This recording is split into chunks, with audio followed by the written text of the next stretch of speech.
लेकिन crime graph बहुत बढ़ा है, और क्राइम ग्राफ बढ़ा है ये ना मेरे कहने से सिद्ध होगा ना आपके कहने से।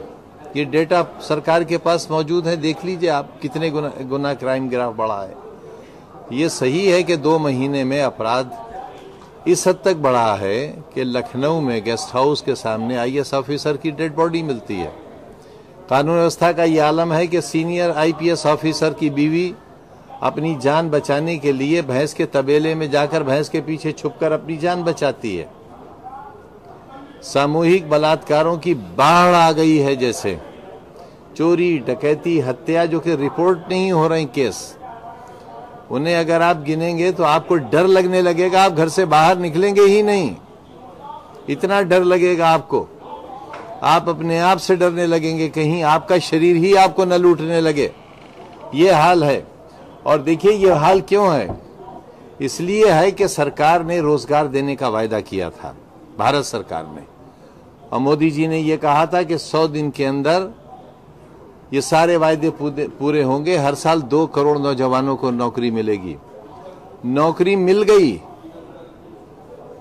योगी जी ने रोजगार दे दिया, नौकरी नहीं दी, लूटमार का रोजगार दे दिया, गौरक्षा के नाम पर लूटमार का रोजगार दे दिया।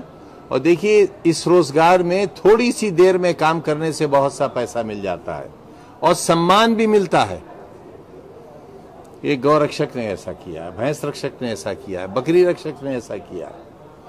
आज जो बात यहां पर सदन में नेता प्रतिपक्ष ने कही, ये बात हम पिछले 20 बरस से कह रहे हैं कि आप एक्सपोर्ट बंद कीजिए। सिर्फ गाय की नहीं, कोई भी हत्या नहीं होना चाहिए, इंसान की भी नहीं होना चाहिए। फ्रिज से गोश्त निकालकर किसी बेगुनाह को मार देना, अगर ये मानवता है तो बहरहाल इसको भी सलाम करना पड़ेगा।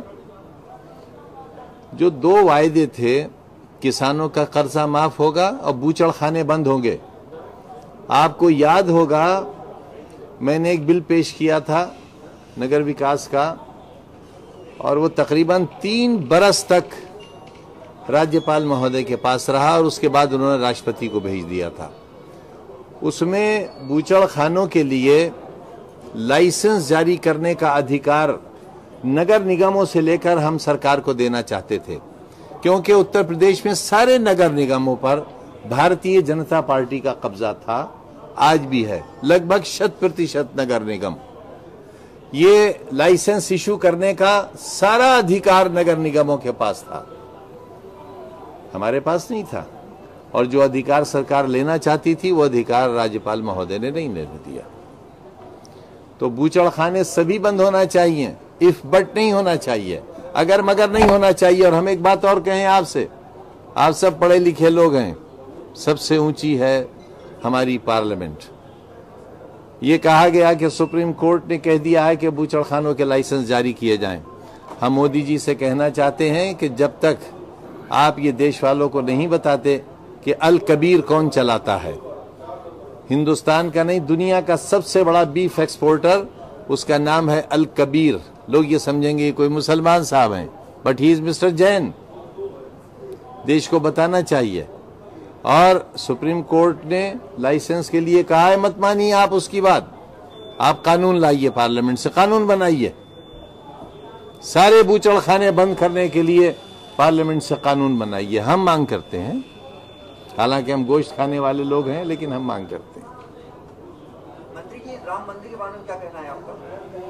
कौन?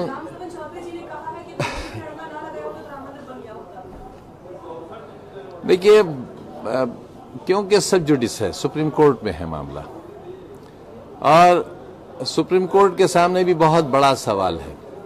इसमें 2 इश्यूज हैं, एक बल्कि 3 है, एक हिस्टोरिकल, दूसरा आर्कोलॉजिकल और तीसरा लॉ। कानून क्या कहता है। अब क्योंकि मामला अदालत में है, इसलिए मैं उस पर ज्यादा नहीं कहना चाहूंगा। कौन नहीं चाहेगा, लेकिन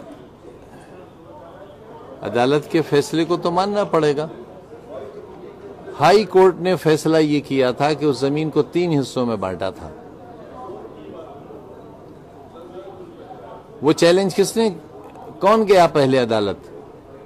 मुसलमान नहीं गए, मुस्लिम पक्ष पहले कोर्ट नहीं गया, सुन्नी सेंट्रल वक्फ बोर्ड पहले नहीं गया, पहले मंदिर पक्ष गया सुप्रीम कोर्ट, उसके बाद मुस्लिम पक्ष गया। अब इन चीजों को कहकर वोट लिया गया है।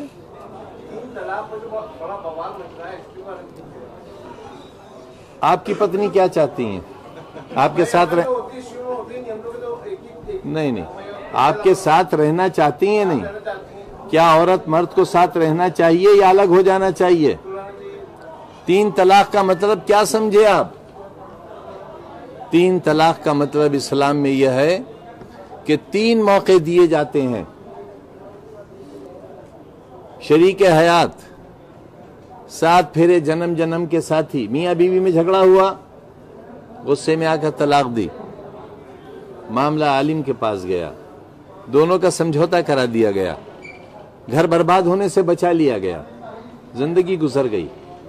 एक वाकया और हुआ जिसमें एक बार तलाक दी, समझौता हो गया, दूसरी बार तलाक दी, फिर समझौता हो गया, जिंदगी गुजर गई, घर बर्बाद होने से बच गया। एक ऐसा भी किस्सा हुआ जिसमें 3 बार तलाक हुई, तलाक हो गई। अब अगर आप ये चाहते हैं कि मियाँ बीवी के झगड़े अक्सर रोज हो जाया करते हैं, बर्तन करीब में होते हैं तो बचते हैं, जब बर्तन दूर रखे जाते हैं तो टकराव नहीं होता। मैं अपनी बात खत्म कर लूं। अब अगर आपने गुस्से में आकर तलाक कह दिया तो कहीं ऐसा तो नहीं है कि हमें इंतजार था इस बात का कि ये कहे और हम दरवाजा देखें। इस्लाम बर्बादी से रोकता है खानदान को, 3 मौके देता है घर को उजड़ने से रोकने के लिए। आप उसकी स्पिरिट देखिए, बताओ तुम चाहोगी कि घर ना बर्बाद हो? महिला होकर बताओ। यही इस्लाम कहता है।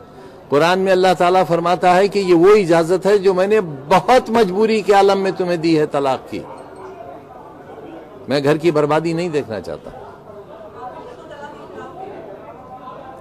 मैं तलाक के ही खिलाफ हूं। क्यों घर बर्बाद होना चाहिए? लेकिन अगर मजबूरी हो तो जला देने से अच्छा है।